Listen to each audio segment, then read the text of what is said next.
Hello po, Paulus signing again here in Calgary, Alberta, number 11707011 Street Southeast po, ha. Gagawa po ako ng hit and serve na laing kasi mabili. Naubos na yung isang batch na ginawa ko. So, we're running out of it, kaya po gumagawa ako. Ganito lang po ginagawa ko, baboy. Yung mantika po nito ang gagamitin kong panggisa ng ano. Pag po ako naglalaing, ginigisa ko po ang sibuyas, bawang at saka luya. Okay? Ganito lang po siya. Mga bago mag 15 minutes, yun po ang regular na oras kailangan matapos. Ano? 15 minutes lang siya. Asan yung ano ko? Yung aking best time. May finance po ako dito.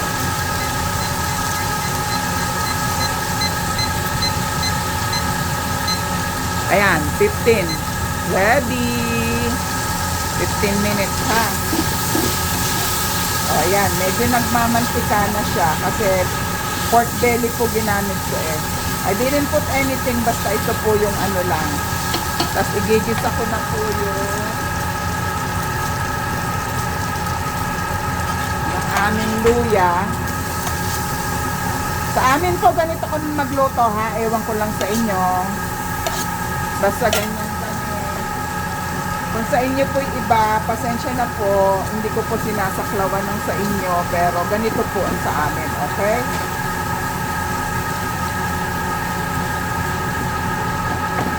Yung sariling mantika po ng ano ang ginagamit ko para hindi po masyadong mamantika. Kasi magmamantika din po ito pag nilagyan namin ng at saka ang nilalagay po namin gata, purong gata, wala pong tubig. Kasi dito wala namang gata na ano. So, ang gata namin nakalagay sa yung naka pre-pack na po siya. Ayan, ganyan lang po siya, ha. Mabango na siya, amoy luya na. Pampasarap po ng lasa ang luya. Tapos ano tawag dito? It removes the smell. Kaya po ganyan. Ayan. Oh. Tapos nyan, bawang naman.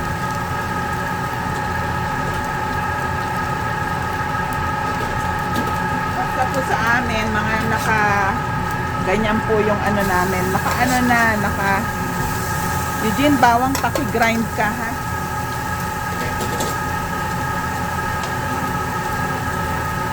Oh, nagigisa pa lang eh.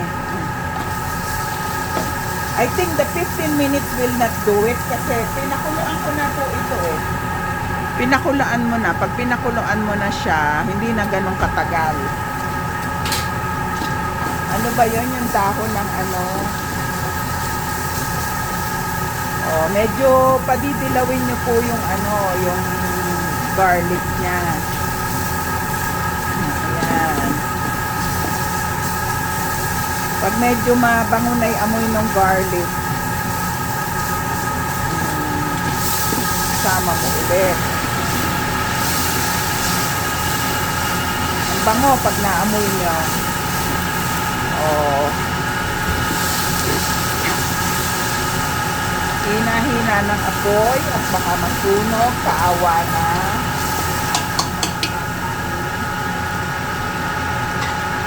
Mas marami pong bawang. Okay, onion.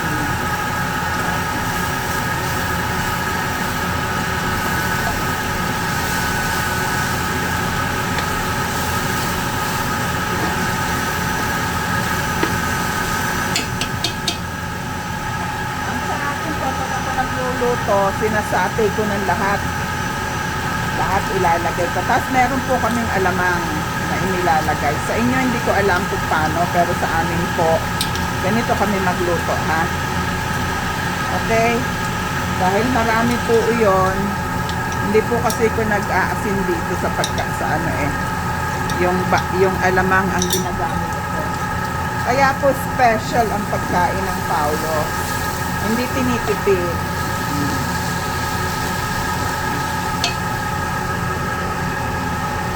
Ito po ginagamit ko na ano, kasi kanina nasa fridge ay maano, ayun o, matigas pa. But I need this para dito. So, ito po, pinakuloan ko siya. There you go, pinakuloan ko. Ayan, ha.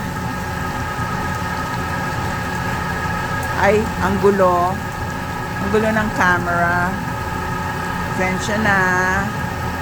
Ayan. Patayin ko muna yung apoy kasi baka po masunog. I think this one is ready.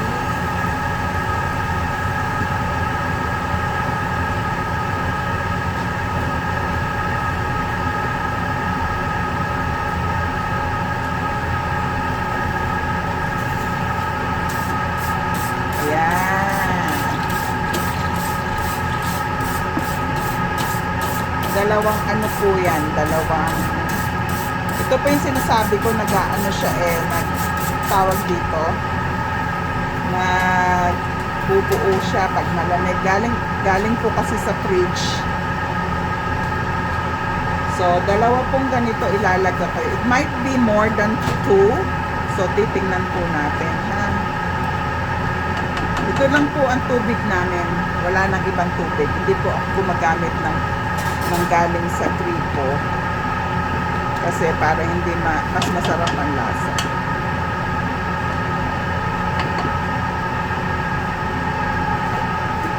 Tapos na ako sa isa pa. Oh, ang daming halo, di ba?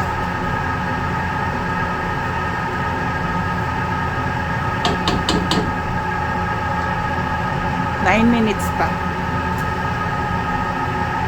Do you mind if we can do this, Eugene? Thank you. Please and thank you. Ayan po siya. Ano?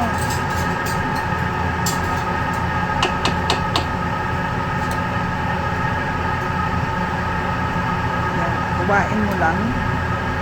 You have to be careful, ha?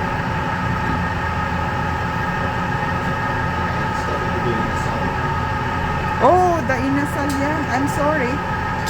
May order kang inasal? Sorry. Yeah. Sorry.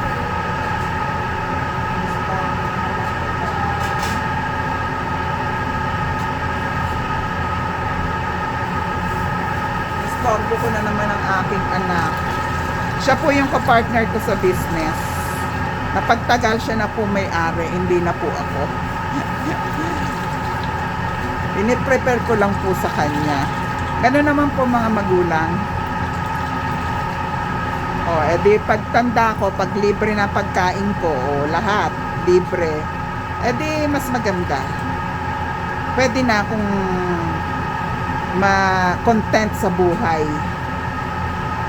Hindi na ako maghanap buhay. Sa bagay, malapit na rin po ako mag-retire at ako'y 60 years old na.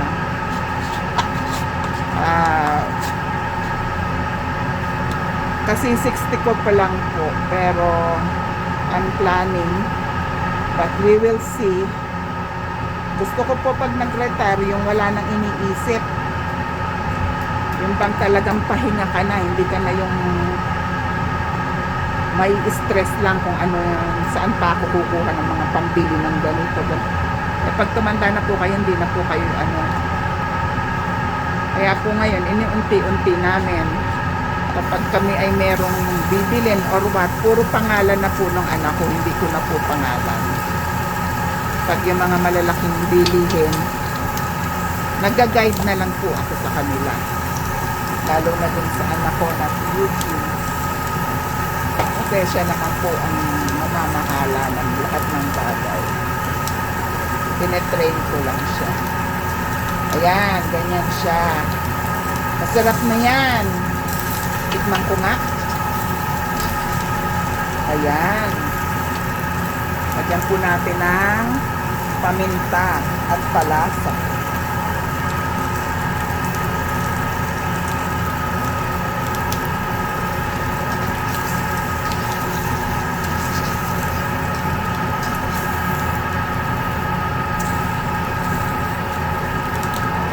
Sarap na.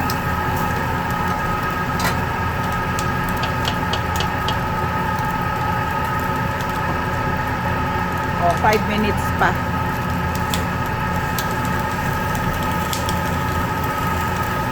Ilalagay ko na rin po ito.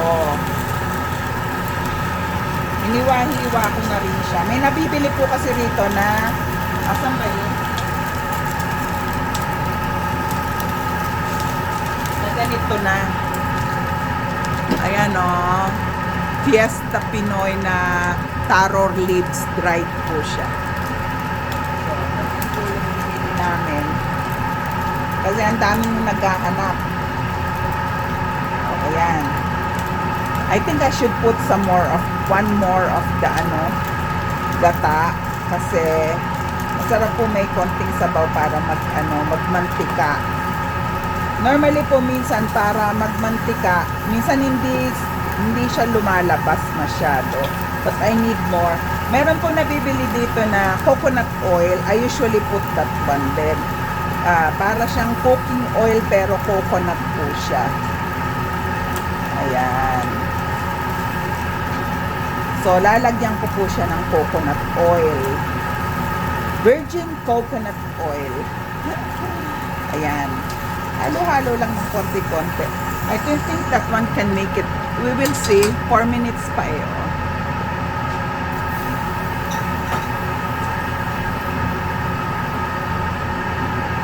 Tapos lalagyan ko po yan ng sili. The sili.